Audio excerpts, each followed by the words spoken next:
Supreme court से नजरसानी की appeal मुस्तरद होने के बाद नस्ला टावर के रिहायशियों को 15 दिन में यानी 27 अक्टूबर तक इमारत खाली करने का नोटिस मिल गया है और ऐसा ना करने की सूरत में जिला इंतजामिया कानूनी कार्रवाई कर सकती है। यानी सुप्रीम कोर्ट के हुक्म पर अब नस्ला टावर को गिराने का आखिरी फैसला कर लिया गया है, जिसके नतीजे में कई खानदान सड़कों पर आ जाएंगे और किसी मुतबादिल इंतजाम और मुनासिब मुआवजे के बगैर उन्हें बेघर कर दिया जाएगा और कई खानदान अपनी उम्र भर की जमा पूंजी से एक लम्हे में महरूम हो जाएंगे। कराची में रवां साल जून में सुप्रीम कोर्ट के हुक्म पर तजावुजात के खिलाफ ऑपरेशन शुरू हुआ था और इसकी जद में शारा फैसल पर कायम नस्ला टावर भी आ गया था।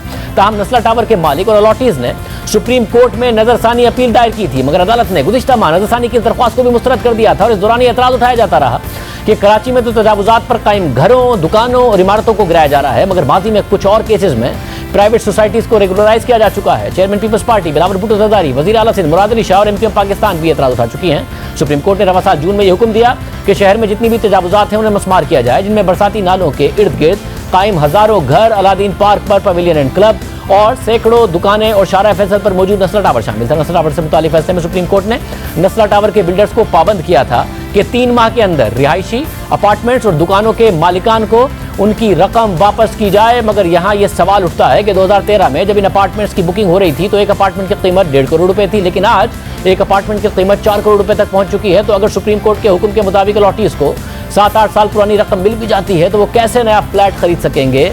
नस्ला टावर का बिल्डर तो पहले ही रकम वापस करने से साफ इनकार कर चुका है। इस दौरान रिहायशी एहतजाज करते नजर आए कि अगर बिल्डिंग गिरानी है तो हमें भी साथ गिरा दें और वो इदारा बताएं जहां से कागजात की तस्दीक कराएं और ये पता चल सके कि हम सही चीज़ खरीद रहे हैं। नस्ला टावर के रिहायशियों को अब इमारत खाली करने का हतमी नोटिस जारी कर दिया गया है। इस हवाले से बात करेंगे, हमारे साथ हैं नस्ला टावर के रिहायशी मोहम्मद अली। मोहम्मद अली साहब, बहुत शुक्रिया। साहब, ज़ाहिर आपको वार्निंग दे दी गई है कि खाली किया जाए, मगर आपको जो कॉम्पेंसेट किया जाना था, वो पैसे मिलने थे, उसका भी कुछ इंतजाम किया जा रहा है या नहीं?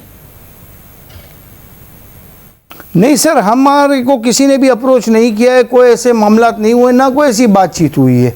आप ये सर ये कर देख ले कि ये इंतज़ामिया ने कर दिया है। अगर इंतज़ामिया हमारे ऊपर फोर्सफुल एक्शन करने आती है तो हम बहुत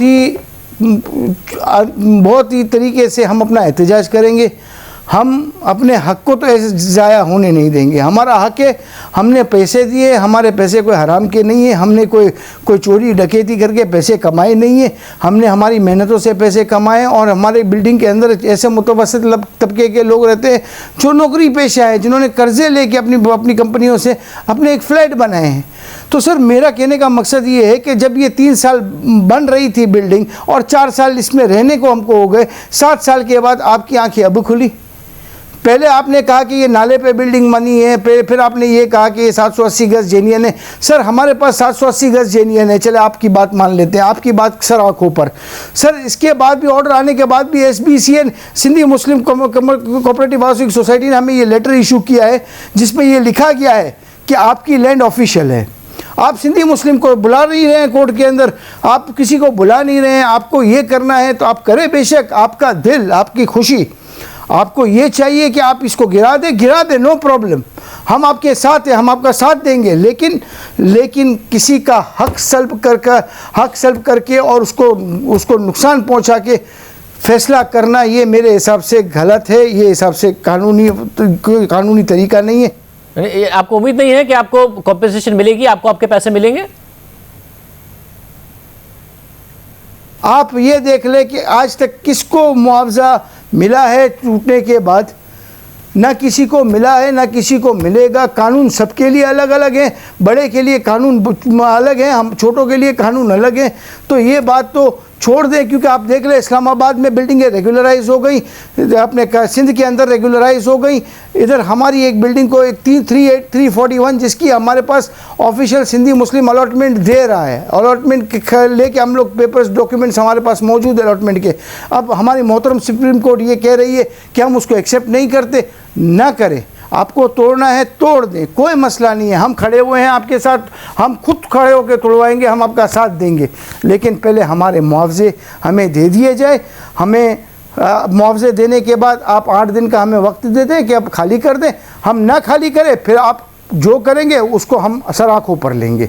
कल सुबह टूटने के बाद बिल्डर ना हमें जवाब देगा, ना अदालतें हमें जवाब देंगी। उसकी वजह यही है क्योंकि अदालतों के पहुंचने तक हमारी रसाई नहीं होगी, क्योंकि हमारी किसी की भी इतनी ताकत नहीं है। एक 25-50-75 हज़ार कमाने वाला आदमी वो कहाँ से उसकी रसाई करेगा सुप्रीम कोर्ट या हाई कोर्ट तक। हम लोग को तकलीफ़ है इस वक्त। मेरे को अकेले को तकलीफ़ नहीं है, हमारे जितने भी रेजिडेंट्स हैं उनको तकलीफ़ है। और हम कहाँ जाएंगे? आप इस वक्त ये खाली बताएं कि अगर किराए के मकान को ढूंढने के लिए भी, उसके लिए भी कम से कम आपको गारंटियाँ चाहिए होती है, 6 महीने के 6 महीने रेंटल के पैसे चाहिए होते, 6 महीने एडवांस देने। ये सब कहाँ से आएंगे किसी के पास? जो एक बंदा 50,000 रुपये तनख्वाह कमाता है वो कहाँ से लाएगा? हमारे इस बिल्डिंग के अंदर तकरीबन ऑलमोस्ट 60% 70% ऐसे बंदे हैं जो इस तबके के मौजूद हैं, जो 60-70 हज़ार रुपये कमाते हैं, जिन्होंने अपनी जमा पूंजियों को लगाया हुआ है। अब आप मुझे ये बताएं कि 15 दिन में कैसे खाली किया जाए जगह को? आप खाली कराएं, बेशक कोई मसला नहीं है। अगर आप हमें हमारा मुआवजा नहीं दिलवा सकते, आप बेशक बिल्डोजर के साथ घुमा दें, हमारे को निकालने की भी ज़रूरत नहीं, ऊपर ही चढ़ा देना, कोई मसला ही नहीं है। बहुत शुक्रिया। मुतालबा कर रहे हैं और कह रहे हैं कि इस मुल्क में ताकतवर के लिए एक अलग कानून है, कमज़ोर के लिए अलग कानून है। दूसरी सोसाइटीज़ की, दूसरे इलाकों की मिसाल दे रहे हैं जिनको रेगुलराइज़ किया गया मगर इनका नहीं किया जा रहा है।